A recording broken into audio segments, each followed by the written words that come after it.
नमस्कार, अक्ष edu point में आपका स्वागत है। इस वीडियो में हम हिंदी के कुछ महत्वपूर्ण प्रश्न लेकर आए हैं जो आपके यूपी टेट परीक्षा के लिए बेहद महत्वपूर्ण हैं। इससे पहले हमने यूपी टेट के लिए बहुत सारे वीडियो अपने चैनल पर अपलोड कर दिए हैं जिन्हें आप हमारे चैनल पर विजिट करके देख सकते हैं। चलो शुरू करते हैं। आज की क्लास का पहला प्रश्न है, अपेक्षा का विलोम बताइए। ठीक है, अपेक्षा जो है उसका विलोम उन्होंने पूछा है। तो देखिए, अपेक्षा का जो विलोम होगा वो होगा उपेक्षा। इसमें तीसरा वाला ऑप्शन सही होगा। नेक्स्ट, एक और अजगर ही लखी एक और मृगराय, विकल बटो ही बीच ही परियो मूर्छा खाए। अब देखिए, इन पंक्तियों में प्रयुक्त रस कौन सा है वो इन्होंने पूछा है। तो देखिए, इन पंक्तियों में जो रस है वो होगा भयानक रस। तीसरा वाला ऑप्शन इसमें सही होगा। अब देखिए, इसमें भयानक रस है क्योंकि कवि एक पथिक के भयभीत करने वाले दृश्य का वर्णन करता है जहां एक ओर अजगर है और दूसरी ओर शेर है, जिसके कारण वह भय के मारे मूर्छित हो जाता है। ठीक है, तो भयानक रस का ये उदाहरण है। तो यहां पर भयानक रस होगा, तीसरा वाला ऑप्शन सही होगा। आगे बढ़ते हैं। अगला प्रश्न है, से विभक्ति निम्न में से किस कारक के लिए प्रयुक्त होता है। अब देखिए, जो से है वो दो कारकों के लिए प्रयुक्त होता है। एक तो होता है अपादान के लिए। ठीक है, जहां कोई चीज अलग हो रही हो, जैसे पेड़ से पत्ता गिरा, से आया ना यहाँ पर, तो अलग हो रहा है पत्ता किससे, पेड़ से, तो कौन सा होगा यहाँ पर, अपादान कारक होगा। ठीक है, मैं बस से उतरा, यानी कि मैं अलग हो रहा हूं किससे, बस से, तो से आया यहाँ पर, ये इसमें कौन सा होगा, अपादान कारक होगा, यानी अलग होने के लिए। लेकिन यदि साधन के रूप में से प्रयुक्त हो, जैसे चाकू से या बस से मैं बस से गया, ठीक है, तो इसमें यहाँ पर क्या हो रहा है, से साधन के रूप में प्रयुक्त हो रहा है, तो इस समय होगा करण। कौन सा होगा, करण कारक। तो यहाँ पर चौथा वाला ऑप्शन सही होगा। ठीक है, यदि साधन के रूप में से प्रयुक्त हो तो वहां पर क्या होगा, करण कारक, और अलग होने के लिए प्रयुक्त हो तो वहां पर कौन सा होगा, अपादान कारक। ये आपको याद रखना है। नेक्स्ट, शुद्ध शब्द का चयन कीजिए। अब देखिए, चार शब्द इसमें दिए हुए हैं, तो इसमें जो शुद्ध है वो आपको बताना है। तो कलेश लिखा हुआ है इसमें, तो कलेश जो सही तरह से लिखा जाता है उसमें आप देख लीजिए, दूसरा वाला ऑप्शन सही होगा। ये आप इसमें जो वर्तनी दी हुई है वो सही है दूसरे वाले ऑप्शन में। ठीक है, कलेश की। नेक्स्ट, अनुपस्थिति शब्द में कौन सा उपसर्ग है। अब देखिए, उपसर्ग आप जानते होंगे कि ऐसा शब्दांश जो किसी शब्द के शुरू में जुड़ता है और उसका अर्थ बदल देता है, उसे कहते हैं उपसर्ग। तो देखिए, अनुपस्थिति में होता है अनु उपसर्ग। कौन सा, अनु। दूसरा वाला ऑप्शन इसमें सही होगा। नेक्स्ट, कौन सा शब्द मित्र का पर्यायवाची नहीं है। अब देखिए, तीन इसमें से मित्र के पर्यायवाची हैं और एक नहीं है। ठीक है, तो आपको बताना है नहीं है कौन सा है। तो देखिए, इसमें जो पहला वाला ऑप्शन है अली, अली का मतलब मित्र नहीं होता है, अली का मतलब होता है भवरा या बोहरा। तो इसमें पहला वाला ऑप्शन सही होगा। ये पूछा है उन्होंने कि पर्यायवाची नहीं है, तो ये मित्र का पर्यायवाची नहीं है। किसका है, भवरा का। नेक्स्ट,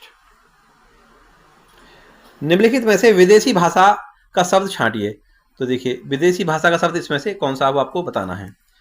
तो इसमें जो तीसरा वाला ऑप्शन है अपील, ये क्या है, अरबी और फारसी से आया है, विदेशी भाषा से आया है। ठीक है, तो इसमें तीसरा वाला ऑप्शन सही होगा, अपील। अपील क्या है, ये दूसरी देश से आया है, विदेशी भाषा से आया है। ठीक है, आगे बढ़ते हैं।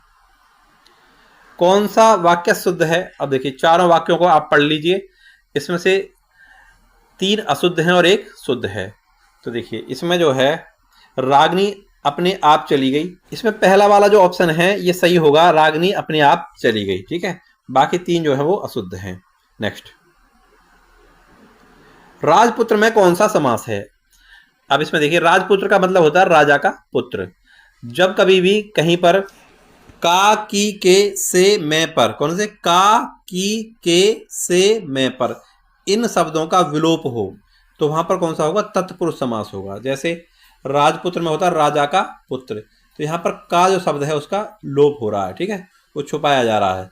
इसी प्रकार से कर्मवीर, कर्मवीर का अर्थ होता है कर्म में वीर। ठीक है, तो यहाँ पर क्या हो जाएगा, मैं शब्द का लोप हो जाएगा। इसी प्रकार से है मधुमक्खी, मधुमक्खी का अर्थ होता है मधु की मक्खी, तो यहाँ पर क्या होगा, की शब्द का लोप हो रहा है। इसी तरह से है धर्म ग्रंथ, तो धर्म ग्रंथ का मतलब होता है धर्म का ग्रंथ, और वहां पर का शब्द का लोप हो रहा है।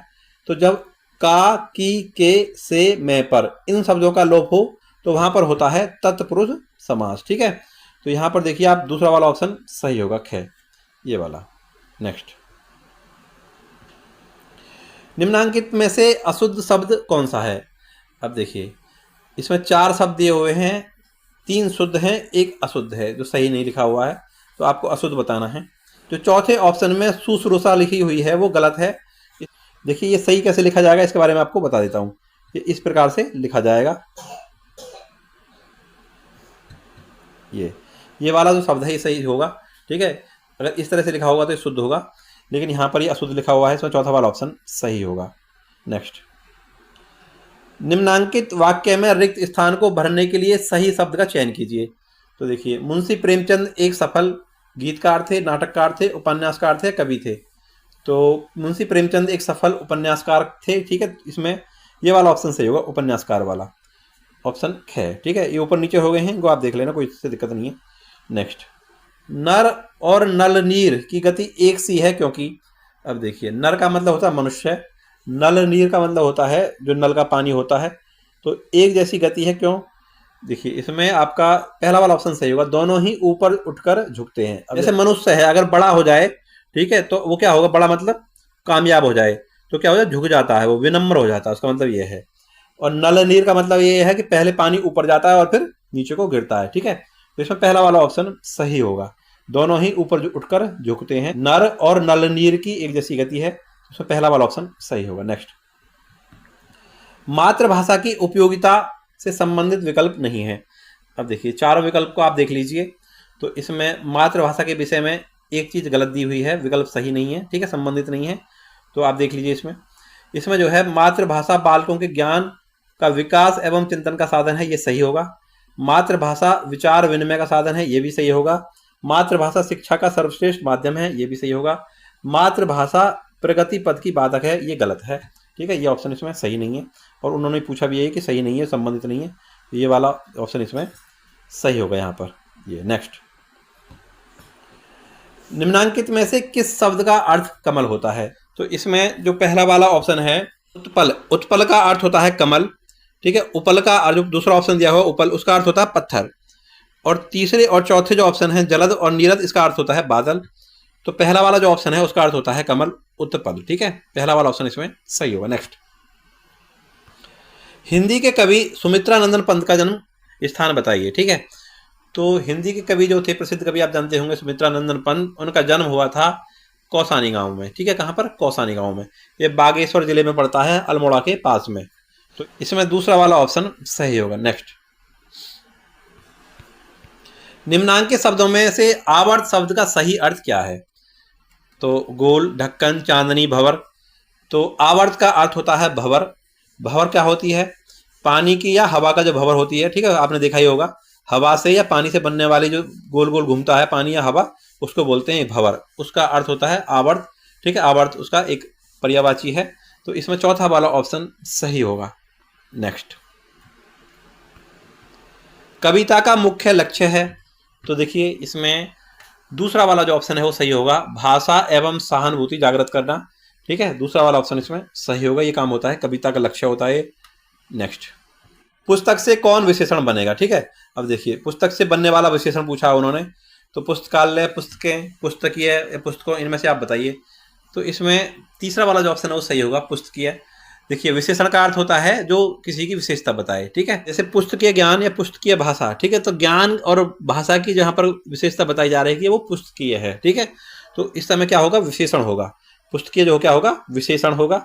तीसरा वाला ऑप्शन इसमें सही होगा, ठीक है। इसका उदाहरण मैंने आपको बता दिया, पुस्तकीय ज्ञान, कैसा ज्ञान? पुस्तकीय, यानी ज्ञान की विशेषता बताई जा रही, कैसा है? पुस्तकीय। इस तरह से पुस्तकीय भाषा होगी, ठीक है। चलो आगे बढ़ते हैं। नेक्स्ट, वाक्य में शब्दों का क्रम निर्धारित होता है पद क्रम से, भाषा से, छंद से या अलंकार से, ठीक है। तो देखिए वाक्यों में शब्द का जो क्रम निर्धारित होता है वो पद क्रम से होता है, पहला वाला ऑप्शन इसमें सही होगा। नेक्स्ट, दिग्भ्रम उदाहरण है, उन्होंने पूछा है कि दिग्भ्रम किस संधि का उदाहरण है, ठीक है।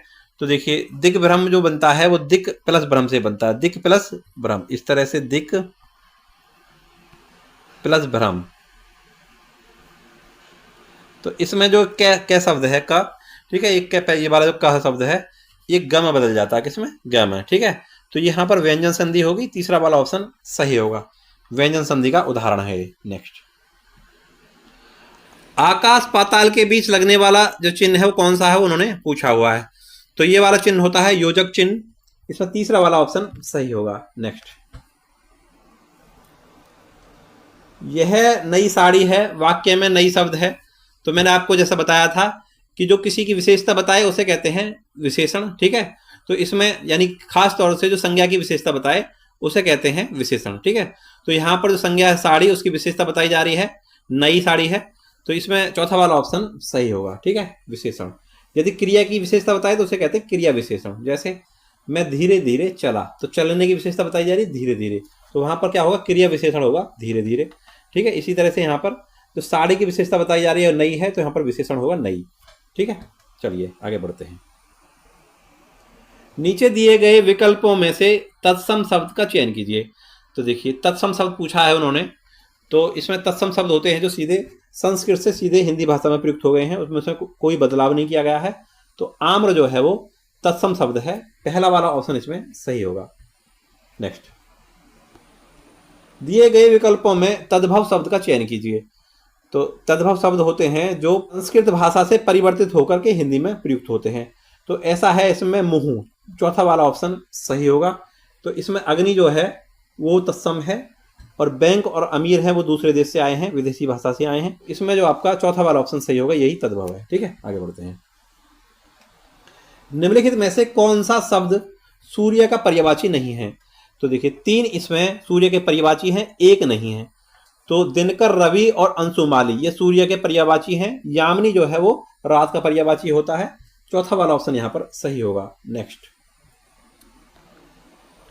नर की अरु नल नीर की गति एक करी जोय, जेती नीचो है चले तेती ऊंचा होई। उक्त दोहे के रचनाकार कौन है? तो इस दोहे को रचनाकार हैं बिहारी। तीसरा वाला ऑप्शन इसमें सही होगा, ठीक है। बिहारी लाल ने इस दोहे की रचना की है। नेक्स्ट, निम्नांकित वाक्य के लिए समुचित शब्द क्या होगा? व्यक्ति जिसे भूमि के आंतरिक तत्वों की जानकारी हो उसे क्या कहते हैं, आपको बताना है। तो उसे कहते हैं भूगर्भवेत्ता, ठीक है, भूगर्भवेत्ता। चौथा वाला ऑप्शन इसमें सही होगा। नेक्स्ट, निम्नलिखित में से रिक्त स्थान की पूर्ति के लिए उपयुक्त शब्द क्या होगा? तो देखिए व्यर्थ समय मत गवाओ, खाली स्थान पछताना पड़ेगा, ठीक है। तो इसमें जो चौथा वाला ऑप्शन है वो सही होगा, व्यर्थ समय मत गवाओ अन्यथा पछताना पड़ेगा। ये आसान प्रश्न है, ठीक है। अब आपका प्रश्न पत्र जो आता है उसमें कोई प्रश्न बहुत आसान दे दिया जाता है, जैसा कि ये प्रश्न है, और कोई बहुत मुश्किल दे दिया जाता है, और बाकी जो होते हैं वो सामान्य होते हैं, मध्यम दर्जे के होते हैं। तो इस तरह से मिलकर के आपका प्रश्न पत्र बनता है। तो हमें जो है आसान प्रश्नों को भी नहीं छोड़ना, तो एक बार जरूर देखना है, ठीक है। तो यहाँ पर चौथा वाला ऑप्शन सही होगा। आगे बढ़ते हैं। विराम आदि चिन्हों की दृष्टि से कौन सा वाक्य शुद्ध है? अब देखिए चारों इसमें ऑप्शन आप पढ़ लीजिए। इसमें एक वाक्य शुद्ध है, चिन्ह वगैरह जो लगे हुए हैं उसके हिसाब से, ठीक है। बाकी 3 अशुद्ध हैं। तो इसमें पिता ने पुत्र से कहा देर हो रही है कब आओगे, तीसरा वाला ऑप्शन इसमें सही होगा। नेक्स्ट, आगे बढ़ते हैं। सहृदय लोग बुरा नहीं सोचते, उपयुक्त वाक्य में शब्द हृदय के समानार्थी वाक्य का चयन कीजिए। तो देखिए इसमें जो आपका पहला वाला ऑप्शन है अच्छे हृदय के लोग बुरा नहीं सोचते, ये सही होगा। सहृदय का मतलब होता है अच्छे हृदय के लोग, अच्छे लोग जो अच्छे विचार के होते हैं, ठीक है, उन्हें कहते हैं सहृदय लोग। पहला वाला ऑप्शन इसमें सही होगा। नेक्स्ट, मुझे तोड़ लेना वनमाली, देना उस पथ पर फेंक जिस पथ पर, जरा लिखा हुआ है मिसप्रिंट हो गया है, ठीक है, जिस पथ पर जाएं वीर अनेक। तो ये जो है पुष्प की अभिलाषा एक कविता है, उससे ली गई है पंक्ति। वो किसने लिखी है? वो माखनलाल चतुर्वेदी ने लिखी है। इसमें माखनलाल चतुर्वेदी वाला ऑप्शन सही होगा, जो तीसरे नंबर पर लिखा हुआ है, ठीक है, ये वाला। नेक्स्ट, सभी श्रोता यथास्थान बैठे थे, व्याकरण की दृष्टि से इस वाक्य में यथास्थान क्या है? तो देखिए इसमें बैठे हैं उसकी विशेषता बताई गई है यथास्थान, ठीक है। बैठने की विशेषता बताई गई है किसके द्वारा? यथास्थान के द्वारा। तो यथास्थान को उन्होंने पूछा है कि वो क्या है। तो बैठना होती है क्रिया। यदि कोई चीज क्रिया, कोई भी शब्द क्रिया की विशेषता बताए उसे कहते हैं क्रिया विशेषण। तो यथास्थान जो है वो क्रिया की विशेषता बता रहा है, तो ये क्या होगा? क्रिया विशेषण होगा। तीसरा वाला ऑप्शन इसमें सही होगा। नेक्स्ट, मूर्ख व्यक्ति के सामने ज्ञान की बातें करने के लिए उपयुक्त मुहावरा क्या होगा? तो देखिए मूर्ख व्यक्ति के सामने ज्ञान की बातें करना जो मुहावरा होगा वो होगा भैंस के आगे बीन बजाना। ठीक है, इसमें दूसरा वाला ऑप्शन सही होगा ये। तो ये थी आज की क्लास आपको कैसी लगी इसके बारे में आप हमें कमेंट बॉक्स में जरूर बताएं। वीडियो अगर आपको अच्छी लगी तो वीडियो को लाइक करें, चैनल को सब्सक्राइब करें। मिलते हैं अगली वीडियो में, तब तक के लिए नमस्कार।